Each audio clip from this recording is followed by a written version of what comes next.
Olá! Desde setembro, o Ministério da Saúde aprovou a aplicação da dose de reforço da vacina contra a Covid-19. Ela é voltada inicialmente para os idosos acima de 60 anos e os profissionais da saúde que receberam a segunda dose da vacina há mais de 6 meses.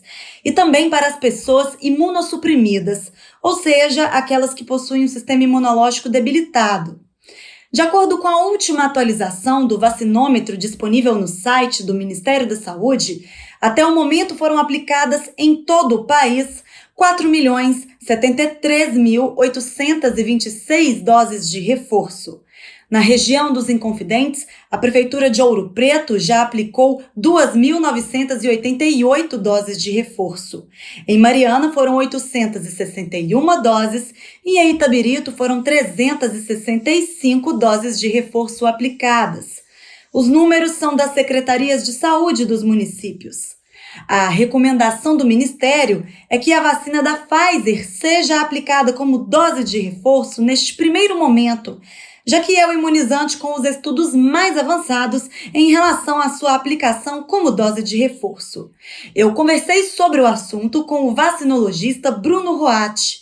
Ele explicou que a dose de reforço é necessária devido à rápida capacidade de mutação do coronavírus e que qualquer uma das vacinas já desenvolvidas pode ser aplicada com esse objetivo.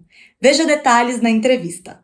Muito obrigada, professor, por aceitar o convite da TV UFOP. Obrigado a você, Kelly. É um prazer estar aqui com você novamente. Bruno, em um primeiro momento, as vacinas contra a Covid-19 foram desenvolvidas em esquema de 2 doses ou em dose única, como é o caso da Janssen.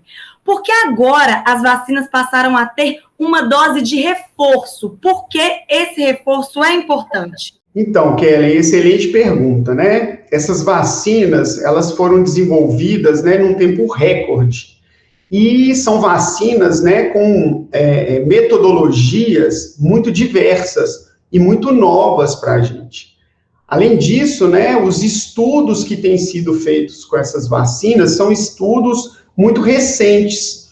Então, o que a gente observa é que os estudos preliminares indicam, né, que essas vacinas promovem uma proteção que a gente chama de curta duração, né, que é alguns meses, uma eficácia muito elevada. Entretanto, o que a gente tem observado em relação ao coronavírus, e isso é muito comum também para outros vírus, é que ele tem uma elevada capacidade de mutação. Então, a gente tem visto aí nos telejornais os relatos de cada vez, né, novas variantes desse vírus, que tentam escapar do sistema imunológico. Dessa forma, o que a gente faz para cercar isso daí, né, e proteger cada vez mais a população, é utilizar a dose de reforço, ou seja, dar novamente, né, o imunizante para os indivíduos, para que eles consigam produzir cada vez mais quantidades de anticorpos e gerar uma resposta imunológica de memória de maior duração, protegendo assim contra a infecção, contra essas variantes, né, que têm surgido aí do coronavírus. Todas as vacinas contra a Covid-19 disponíveis no Brasil vão ter uma dose de reforço? Sim, viu, Kelly? Todas as vacinas que estão disponíveis hoje no Brasil terão uma dose de reforço, né? O que a gente sabe, né, que já está aí, é que a dose de reforço tem sido indicada para as pessoas que tomaram a segunda dose ou a dose única, né, 6 meses antes. Então, a partir do 6º mês dessa dose, da segunda dose ou da dose única, eles vão receber, independentemente do tipo de imunizante que eles tomaram, ou seja, do tipo de vacina, todos eles vão tomar essa dose de reforço. Professor, e é comum que as vacinas tenham uma dose de reforço? Quais outras vacinas também possuem essa dose de reforço, por exemplo? É muito comum, viu, Kelly, que a gente tenha, sim, doses de reforço, principalmente para doenças causadas por vírus. Um exemplo muito comum que a gente tem, né, nos dias de hoje é a vacina contra a gripe, contra o vírus H1N1. Essa vacina, ela é refeita, né, todo ano com as variantes ou cepas circulantes, as mais circulantes. Então, ela é distribuída via SUS para todas as pessoas que são indicadas, né? Os idosos, gestantes, crianças até 6 anos, profissionais da saúde. Então, são essas populações que estão mais suscetíveis, né, ou mais expostas à infecção, e elas são recomendadas porque, a partir do momento que a gente tem essas variantes, a gente tem, né, que produzir vacinas que possam ser mais eficazes no momento que esses indivíduos, né, sejam expostos ao vírus. Além da H1N1, que é essa vacina da gripe, a gente tem, por exemplo, né, a vacina da febre amarela e a vacina chamada dupla tipo adulto, ou DT, que ela também é dada uma dose de reforço. Só que para essas duas últimas, a dose de reforço é dada de 10 em 10 anos. Bruno, a vacina que vai ser aplicada preferencialmente na dose de reforço é a da Pfizer. Por que ela foi escolhida? Então, a vacina da Pfizer, ela está sendo escolhida preferencialmente porque, dentre as vacinas, né, disponíveis, que a gente tem aí para vacinar toda a população, é a vacina que tem os estudos mais avançados em relação à utilização como dose de reforço. Por exemplo, a gente já tem um estudo no Uruguai que tem mostrado que utilizar a vacina da Pfizer como dose de reforço para quem tomou a Coronavac como dose inicial e a segunda dose, ela tem a capacidade de induzir a produção de anticorpos 20 vezes maior do que quem vai tomar ou tomou o reforço com a própria Coronavac.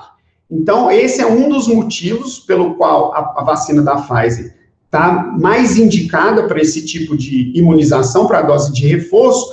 Além disso, né, a gente vê que a vacina da Pfizer é uma vacina de RNA, que é voltada para estimular a produção de uma proteína, que é a proteína spike do vírus. E o que acontece é que, como é uma vacina que tem um foco, né, numa única proteína do vírus, ela tem uma capacidade de estimular, né, a produção de anticorpos e da resposta imune, ou seja, uma resposta de memória muito específica contra essa proteína do vírus.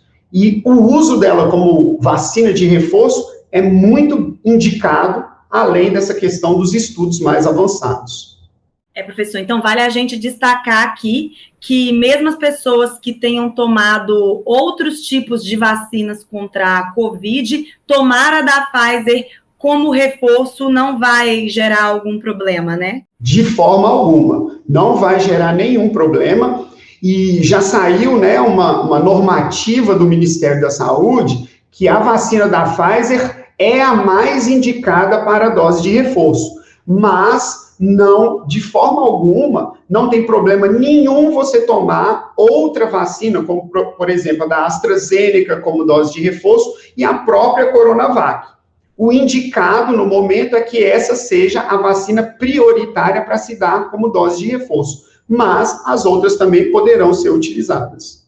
E toda a população vai ter que tomar a dose de reforço? É muito provável que toda a população tenha que tomar, sim, Kelly, a dose de reforço. A população apta a se vacinar, né? O que o Ministério da Saúde, aqui no Brasil e em outros países, tem feito é já possibilitar com que as pessoas, né, os idosos, os imunossuprimidos, os profissionais da saúde que estão na linha de frente com o combate ao coronavírus, tenham prioridade para tomar essa dose de reforço. Mas é muito provável que no ano que vem, 2022, essa vacinação de reforço seja aberta para toda a população. Professor, ainda falando sobre vacinação, o intervalo entre a primeira e a segunda dose das vacinas da Pfizer e da AstraZeneca caiu de 3 para 2 meses. Por que essa alteração? Essa é uma pergunta muito interessante que tem surgido dúvidas em muitas pessoas, tá, Kelly? Essa questão da diminuição do tempo entre a primeira e a segunda dose não tem nada a ver com a relação de eficácia das vacinas. Então, isso é muito importante, tá claro para todo mundo.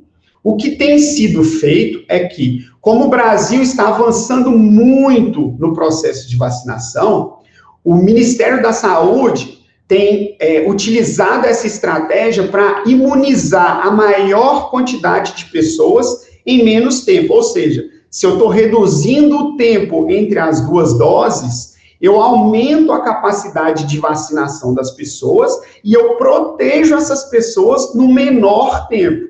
Então, o que o Ministério está fazendo é estratégico, mas lembrando, né, a gente depende dos imunizantes. Então, alguns estados, né, do Brasil têm avançado nessa questão e outros têm mantido o prazo, né, de 3 meses entre o intervalo dessas doses por falta de imunizantes. Professor, muito obrigada por todas essas informações. Mais uma vez, eu agradeço pela sua presença e volte sempre.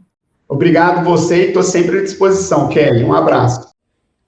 E a TV UFOP e a Rádio FOP continuam acompanhando a situação do novo coronavírus aqui na região. A gente pode voltar a qualquer momento com mais informações.